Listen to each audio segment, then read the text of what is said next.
நாமக்கல் மாவட்டம் பள்ளிப்பாளையத்தில் ஒரு வறுமையின் காரணமாக ஒரு பெண் அந்த கிட்னியை தானமாக கொடுக்கிறதுக்கு முன் வந்திருக்குது. அந்த மருத்துவமனைக்கு அந்த பெண்மணியை அழைத்திட்டு போய் மருத்துவமனையில் கிட்னி எடுக்கிறதுக்கு போல கல்லீரல் எடுத்துட்டாங்க. எவ்வளவு கொடுமை பாருங்க. வறுமையில் இருக்கிற கொடுமை எதுவுமே கிடையாது. ஒரு மனிதனுக்கு வறுமை தான் கொடுமை.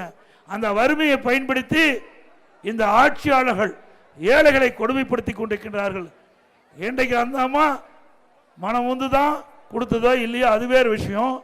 ஆனால் ஏழ்மையை மையமாக வைத்து பணத்தாசை காட்டி அந்த கிட்னியை அவர்கள் மற்றொருவருக்கு அதை மாற்றுவதற்காக அழைத்து சென்று அதற்கு பதிலாக கல்லீரை எடுத்து விட்டார்கள்.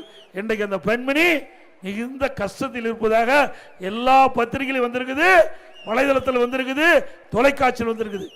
இப்படிப்பட்ட கேவலமான அரசாங்கம் திமுக அரசாங்கம். ஆமா அப்படித்தானே?